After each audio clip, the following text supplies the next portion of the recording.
కవులను తెలంగాణ ప్రాంతానికి అసలు భాషనే లేదు అన్న సందర్భంలో 354 మంది కవులను సమావేశాన్ని ఏర్పాటు చేసి దాని ఒక గ్రంథంగా తీసి గోల్కొండ పత్రికను వారు ప్రారంభించి తెలంగాణ ఉద్యమాన్ని ఆనాడు నిజాంకు వ్యతిరేకంగా చేసిన పోరాటాల్లో వారు ముందు బాగానే నిలబడి ముందుకు నడిపించారు అధ్యక్ష.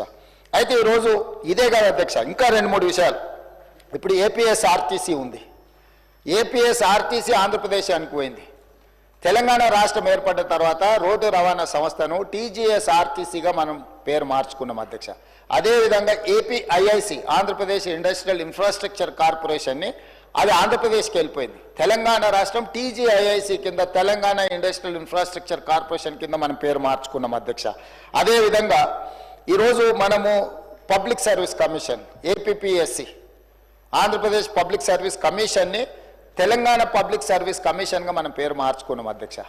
ఇవన్నీ తెలంగాణ రాష్ట్రం ఏర్పడి తెలంగాణ రాష్ట్రం యొక్క మనుగడను మనం ఉనికిలోకి తీసుకొచ్చిన తర్వాత మన రాష్ట్రానికి వచ్చిన పరిపాలనలో భాగంగా వచ్చిన యూనివర్సిటీలు కావచ్చు, సంస్థలు కావచ్చు, తెలంగాణ రాష్ట్రానికి ప్రత్యేకంగా గుర్తింపు ఉండాలి, యూనివర్సిటీలకు ప్రత్యేక నామకరణం ఉండాలి. ఒకే పేరు మీద 2 ప్రాంతాలలో యూనివర్సిటీలు ఉంటే గందరగోళం వస్తుంది అధ్యక్ష పరిపాలనలో. ఆంధ్రప్రదేశ్ అనేది ఒక ప్రత్యేక రాష్ట్రం, తెలంగాణ అనేది ఇంకొక ప్రత్యేక రాష్ట్రం. ప్రత్యేక రాష్ట్రంగా ఉన్న తెలంగాణలో ఉన్న యూనివర్సిటీలకు ప్రత్యేకమైన నామకరణం ఉండాలన్న ఆలోచనతోనే పొట్టి శ్రీరాములు గారి పేరు స్థానంలో సురవరం ప్రతాప్ రెడ్డి గారి పేరుని ఈరోజు ప్రతిపాదించారు. కాకపోతే కొంతమంది బయట ఎట్లా మాట్లాడుతున్నారంటే ఈ ప్రభుత్వానికి లేకపోతే ముఖ్యమంత్రికి ఒక కులం పట్లనో ఒక వ్యక్తి పట్లనో వారికి ప్రత్యేకమైన అభిమానం ఉంది. అధ్యక్ష, నాకు అదే ఉంటే కోటి ఉమెన్స్ కాలేజీని యూనివర్సిటీ చేస్తే వీరనారి చాకలి ఐలమ్మ మహిళా యూనివర్సిటీ కింద ఎందుకు నామకరణం చేస్తే అధ్యక్ష? అదేవిధంగా ఉమ్మడి రాష్ట్రంలో Indian institute of handloom technology okay university ఉంటే అది ఆంధ్రప్రదేశ్ నెల్లూరులో ఉంటే నేను వచ్చిన తర్వాత కేంద్ర ప్రభుత్వాన్ని కలిసి ఆ యూనివర్సిటీని కొత్త యూనివర్సిటీ తెలంగాణకి ఇండియన్ ఇన్స్టిట్యూట్ ఆఫ్ హ్యాండ్లూమ్ టెక్నాలజీని మంజూరు చేయించుకొని దానికి కొండా లక్ష్మణ్ బాపూజీ గారి పేరును పెట్టిన అధ్యక్ష. విజ్ఞతతో విశాల ప్రయోజనాల కోసం ఈరోజు రాష్ట్ర ప్రభుత్వం తీసుకుంటున్న నిర్ణయాలను బాధ్యతాయుతమైన వ్యక్తులు కేంద్ర ప్రభుత్వంలో బాధ్యతలు నిర్వహిస్తున్న వాళ్ళు కులాన్ని ఆపాదించి ఒక కులాన్ని కించపరిచే విధంగా మాట్లాడడం భావ్యం కాదు అధ్యక్ష. వారు కించపరుస్తున్న కులము వారికి వాళ్ళ నియోజకవర్గంలో ఓట్లు వేయలేదా అధ్యక్ష? ఏ కులాన్ని కించపరిచినా కూడా ఈ ప్రభుత్వం చూస్తూ ఊరుకోదు. ఇది మంచి పద్ధతి కాదు. కులాల వారిగా విభజించి రాజకీయ ప్రయోజనం పొందాలి అని ఎవరైనా ఆలోచన చేస్తే ఈ సభ అందరం కలిసికట్టుగా దాన్ని తిరస్కరించాల్సిన అవసరం ఉన్నది అధ్యక్ష. ఇట్లాంటి ఆలోచనలు మంచిది కాదు. తెలంగాణ సమాజానికి కుల ప్రాతిపదికనో మత ప్రాతిపదికనో విభజించి రాజకీయ ప్రయోజనం పొందాలని ఎవరైనా అనుకుంటే అది తప్పు అధ్యక్ష. అదేవిధంగా ఈ సందర్భంగా ఒక అంశాన్ని నేను గుర్తు చేయదలుచుకున్నాను అధ్యక్ష. సరే, వారు ఇక్కడ లేరు, వారి పేరు ఎందుకు ప్రస్తావిస్తలేను అంటే సభలో లేని సభ్యుల పేర్లు ప్రస్తావించడం నాకు ఇష్టం లేదు. కాకపోతే అహ్మదాబాదులో ఒక స్టేడియం సర్దార్ వల్లభాయ్ పటేల్ గారి పేరు మీద ఉండే అధ్యక్ష. స్టేడియం సర్దార్ వల్లభాయ్ పటేల్ గారి పేరు మీద ఉన్న స్టేడియం. సర్దార్ వల్లభాయ్ పటేల్ అంటే ఉక్కు మనిషి, స్వతంత్రం కోసం కొట్లాడిండు, కాంగ్రెస్ పార్టీ అధ్యక్షుడు. అట్లాంటి సర్దార్ వల్లభాయ్ పటేల్ పేరు మీద ఉన్న స్టేడియంని నరేంద్ర మోడీ స్టేడియంగా పేరు మార్చింది అధ్యక్ష. దేశ స్వతంత్రం కోసం కొట్లాడిన సర్దార్ వల్లభాయ్ పటేల్ పేరు తీసి నరేంద్ర మోడీ గారి పేరు పెట్టింది గుజరాత్లో సంఘటన జరిగింది అధ్యక్ష. మేము అట్లాంటి తప్పిదం చేయలేదు అధ్యక్ష, చెయ్యం. మాకు అట్లాంటి ఆలోచన లేదు.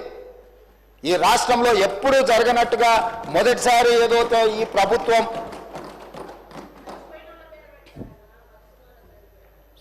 అందుకోసమని బాధ్యత ఉన్నవాళ్ళు ఏదైనా మాట్లాడేటప్పుడు కొంత ఆలోచన చేసి జాగ్రత్తగా, ఎందుకంటే మనం చాలామందికి ఆదర్శంగా నిలబడాల్సిన వాళ్ళం అధ్యక్ష. కాబట్టి దయచేసి ఈ సభలో నా విన్నపం ఒక్కటే సభ్యులకు, పరిపాలనలో భాగంగానే ఎన్టీఆర్ హెల్త్ యూనివర్సిటీ కావచ్చు, లేకపోతే అగ్రికల్చర్ యూనివర్సిటీ కావచ్చు, లేకపోతే హార్టికల్చర్ యూనివర్సిటీ కావచ్చు, లేకపోతే వెటర్నరీ యూనివర్సిటీ కావచ్చు, ఈరోజు తెలుగు యూనివర్సిటీ కావచ్చు, ఇవన్నీ కూడా పరిపాలనలో భాగంగానే 2 రాష్ట్రాలలో ఒకే పేరు మీద యూనివర్సిటీలు కానీ ఒకే పేరు మీద సంస్థలు ఉండడం వల్ల పరిపాలనాపరమైన సమస్యలు ఉత్పన్నమయ్యే అవకాశం ఉంది. ఆ సమస్యల్ని పరిష్కరించడం కోసమే తెలంగాణ రాష్ట్రంలో నిర్వహిస్తున్న యూనివర్సిటీలకు కానీ సంస్థలకు కానీ తెలంగాణకు సంబంధించిన పేర్లు పెడుతున్నాము. అదేవిధంగా పొట్టి శ్రీరాములు గారి పట్ల కానీ, పెద్దలు మాజీ ముఖ్యమంత్రి మాజీ గవర్నర్ రోసయ్య గారి పట్ల కానీ, ఆర్యవైశ్య సమాజం పట్ల కానీ ప్రభుత్వానికి అపారమైన గౌరవము, నమ్మకము, విశ్వాసం ఉన్నది. అందుకే ఈ సభ ద్వారా తమరి అనుమతి ద్వారా ఈ మధ్యలోనే నరేంద్ర మోడీ గారు మేమందరం కలిసి చర్లపల్లి రైల్వే స్టేషన్ను పెద్ద ఒక హబ్ను ప్రారంభించుకున్నాం అధ్యక్ష. సికింద్రాబాదు, కాచిగూడ, నాంపల్లి రైల్వే స్టేషన్ల కంటే కూడా ఒక పెద్ద చర్లపల్లిలో ఒక పెద్ద రైల్వే జంక్షన్ రైల్వే స్టేషన్ని ప్రారంభించుకున్నాం అధ్యక్ష. నేను కేంద్ర ప్రభుత్వానికి కిషన్ రెడ్డి గారికి పెద్దలు బండి సంజయ్ గారికి లేఖ రాయబోతున్నా. ఆ చల్లపల్లి టర్మినల్కి పొట్టి శ్రీరాములు గారి పేరు పెట్టుకొని వారికి దేశం పట్ల ఉన్న భక్తి, దేశం కోసం వాళ్ళు చేసిన త్యాగాలను గుర్తు చేసుకుందాం. తెలంగాణ హైదరాబాద్ నగరంలో పొట్టి శ్రీరాములు పేరు ఆ చర్లపల్లి టర్మినల్కి మనం పెట్టుకుందాం. కిషన్ రెడ్డి గారిని, బండి సంజయ్ గారిని నేను విజ్ఞప్తి చేస్తున్నా, కేంద్ర ప్రభుత్వం నుంచి అనుమతి తీసుకొచ్చి చర్లపల్లి రైల్వే టర్మినల్కి మనం పొట్టి శ్రీరాములు గారి పేరు పెట్టుకుందాం అధ్యక్ష. అదేవిధంగా నేను అధికారులకు ఆదేశాలు ఇస్తున్నా.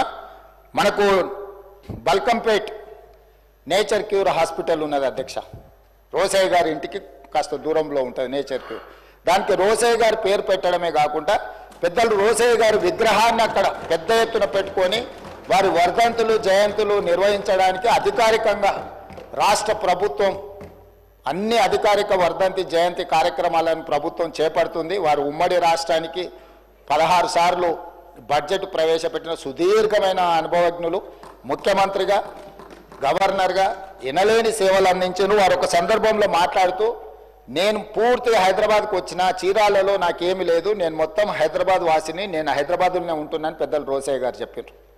వారి పట్ల మా అందరికి ఇక్కడున్న సభ్యులకి, ఇంక్లూడింగ్ మా పెద్దలు దామోదర రాజనరసింహ గారికి, ఇక్కడున్న మిత్రులకు ఎవ్వరికి కూడా భిన్నాభిప్రాయాలు లేవు. రోసయ్య గారు చేసిన సేవలకు గుర్తింపుగా మనకు బల్కం